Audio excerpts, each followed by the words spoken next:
نحمده ونصلي على رسوله الكريم أما بعد فأعوذ بالله من الشيطان الرجيم بسم الله الرحمن الرحيم رب اشرح لي صدري ويسر لي أمري واحلل عقدة من لساني يفقهوا قولي ربي زدني علما اللهم فقهنا في الدين ربي يسر ولا تؤثر وتمم بالخير آمین یا رب العالمین۔ السلام علیکم ورحمۃ اللہ وبرکاتہ۔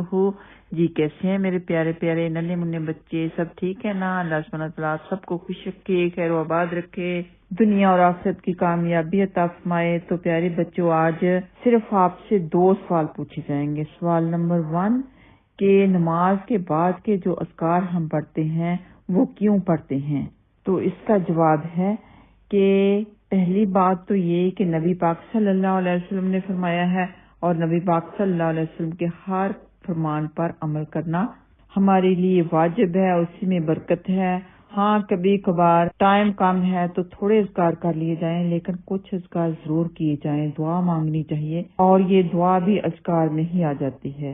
تسبیحات ضروری کرنی چاہیے، جیسے سبحان اللہ، الحمدللہ، اللہ اکبر کی تسبیح۔ اس کا جواب ہے کہ سلام پھیرنے کے بعد آپ نے ہلکی سی اونچی آواز کے ساتھ اللہ اکبر کہنا ہے، مطلب کہ اللہ سب سے بڑا ہے، اللہ کی بڑائی بیان کرنی ہے۔ پھر 3 دفعہ آپ نے پڑھنا ہے استغفر اللہ استغفر اللہ استغفر اللہ، تاکہ آپ کی نماز میں کوئی کمی کوتاہی رہ گئی تو اللہ سبحانہ تعالیٰ آپ کو معاف فرمائے۔ اور دوسرے اس لیے پڑھتے ہیں کہ ہماری پروٹیکشن ہو جاتی ہے ہر قسم کے شر سے، اللہ سبحانہ تعالیٰ ہماری حفاظت فرماتے ہیں، کیونکہ ہم نے اللہ سے دعائیں کی ہیں۔ ہم یہ دعائیں کر لیتے ہیں، اذکار کر لیتے ہیں تو شیطانی طاقتیں ختم ہو جاتی ہیں۔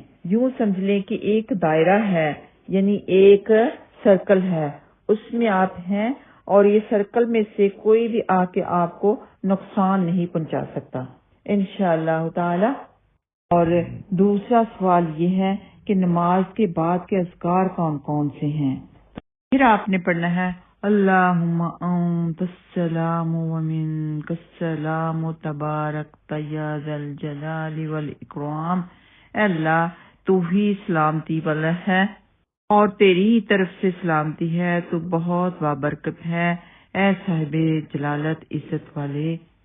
پھر ربی آئینی علی ذکرک و شکرک و حسن عبادتک۔ اس کا ترجمہ ہے اے میرے رب میری مدد فرما اپنے ذکر اور شکر پر، اس پر کہ میں تیری عبادت اچھے طریقے سے کرتا ہوں۔ تو اس کے پڑھنے سے شکر ادا بھی ہو جاتا ہے اور ذکر شکر کی دعا بھی ہو جاتی ہے۔ پھر لا الہ الا اللہ وحدہ لا شریک لہ لہ الملک و لہ الحمد وہو علی کل شیء قدیر۔ ترجمہ ہے نہیں ہے کوئی معبود، یعنی نہیں ہے کوئی اللہ مگر اللہ، وہ اکیلا ہے، نہیں ہے کوئی شریک اس کا، اسی کے لیے بادشاہی ہے اور اسی کے لیے تعریف ہے، اور وہ ہر چیز پر قادر ہے۔ تو ایک تو دعا ہو گئی اللہم انت السلام، دوسری ہوگی ربی آئینی، تیسری ہوگی لا الہ الا اللہ وحدہ لا شریک لہ، اور چوتھی ہو گئی اللہم لا مانع لما اعطیت ولا معطی لما منعت ولا ينفع ذا الجد منک الجد۔ ترجمہ ہے اے اللہ نہیں کوئی روک سکتا اس چیز کو جو تو دے، اور نہیں کوئی دے سکتا اس کو جسے تو روک دے، اور نہیں نفع دے سکتی کوئی چیز صاحب حیثیت کو تجھ سے اس کی حیثیت۔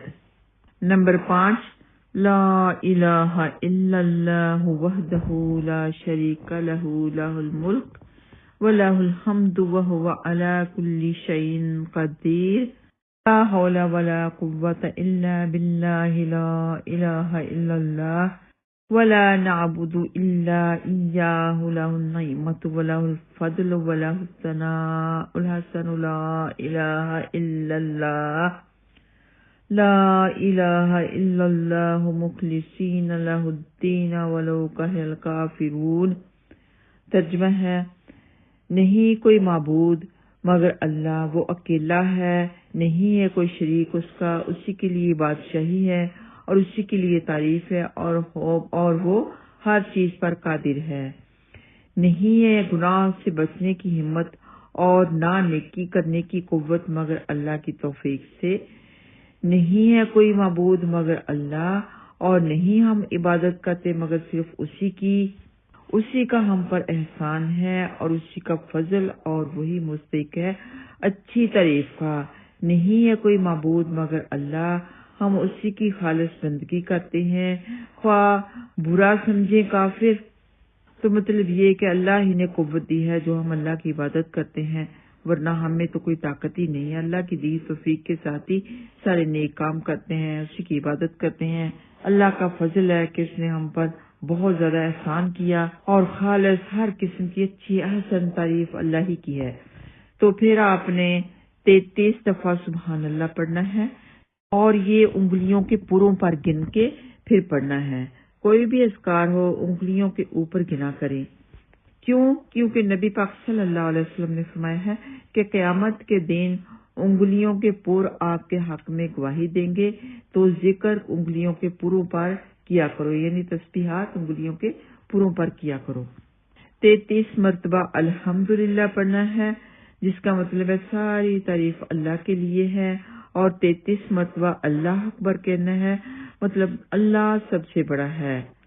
پھر پڑھنا ہے لا الہ الا اللہ وحدہ لا شریک لہ لہ الملک وَلَهُ الْحَمْدُ وَهُوَ عَلَى كُلِّ شَيْءٍ قَدِيرٌ۔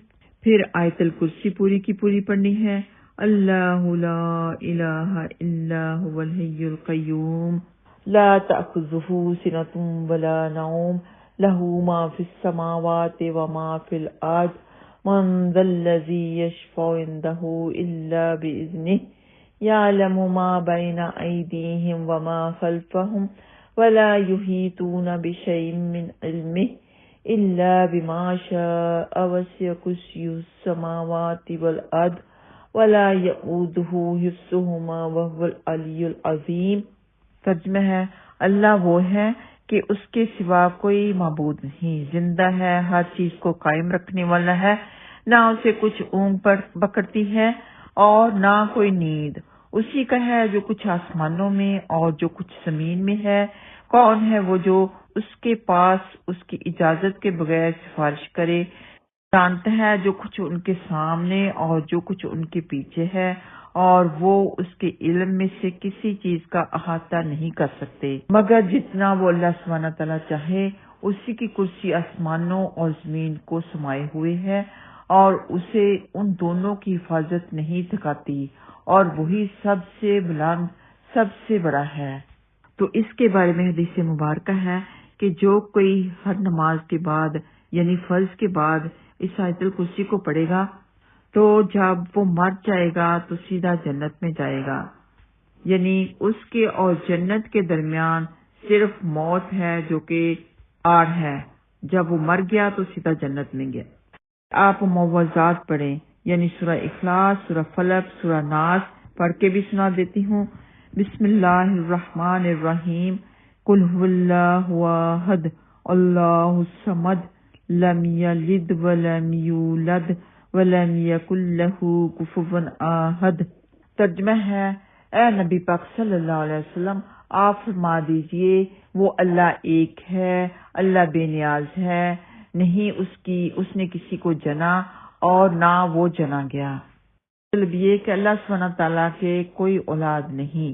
اللہ سبحانہ تعالیٰ نے مخلوق کو بنایا تو ہے، لیکن اللہ سبحانہ تعالیٰ نے کسی کو جنا نہیں، یعنی اولاد پیدا نہیں کی، اور نہ اللہ سبحانہ تعالیٰ کو کسی نے پیدا کیا ہے۔ اللہ خود واحد ہے جو شروع سے آخر تک ہے، ہمیشہ ہمیشہ کے لیے اللہ ہے، ایک ہے۔ آگے فرمایا وَلَمْ يَكُنْ لَهُ كُفُوًا أَحَدٌ، اور نہیں ہے کوئی اس کا ہمسر، اس کا کوئی بھی اس کے برابر نہیں۔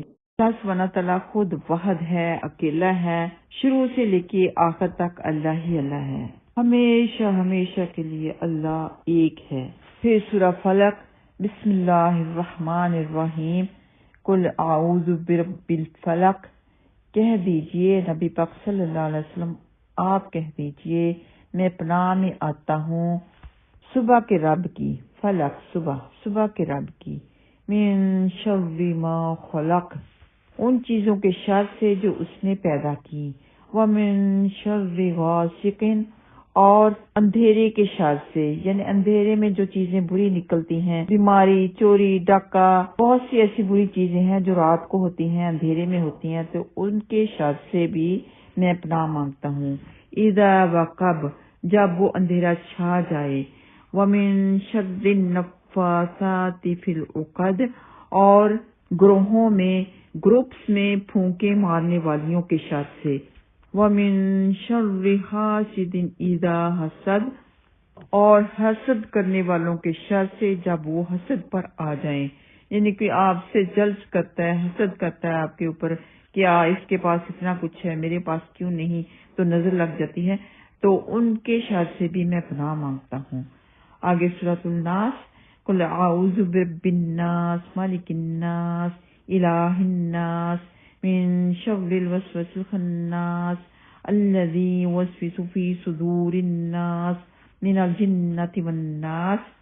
ترجمہ ہے، اے نبی پاک صلی اللہ علیہ وسلم آپ کہیں کہ میں آدمیوں کے رب کی پناہ لیتا ہوں، یعنی آدمیوں کے رب کی، لوگوں کے رب کی پناہ میں آتا ہوں، آدمیوں کے بادشاہ، آدمیوں کے معبود کی پناہ میں آتا ہوں، اس وسوسہ ڈالنے والے، پیچھے ہٹ جانے والے کے شر سے جو لوگوں کے دلوں میں وسوسہ ڈالتا ہے، جنوں میں سے ہو یا آدمیوں میں سے، یعنی جو بھی کوئی میرے دل میں وسوسہ ڈالتا ہے، چاہے کوئی جنوں میں سے ڈالے، چاہے کوئی آدمیوں سے، لوگوں میں سے ڈالے، لوگوں کے شر سے میں تیری پناہ میں آتا ہوں یا آتی ہوں۔ تو اپنی روٹین بنا لیں کہ یہ اذکار آپ نے ضروری کرنے ہیں، یہ آپ کی حفاظت کے لیے ہیں، یہ ساری کی ساری دعائیں ہی ہیں، تو چاہیں تو اور دعا بھی ہاتھ اٹھا کے مانگ لیں، چاہیں تو یہی کافی ہیں، لیکن زیادہ سے زیادہ دعائیں مانگنی چاہیے کیونکہ نماز کے بعد دعائیں ضرور قبول ہوتی ہیں۔ آپ اپنا خاص خیال رکھیں۔ وآخر دعوانا ان الحمد للہ رب العالمین۔ السلام علیکم ورحمۃ اللہ وبرکاتہ۔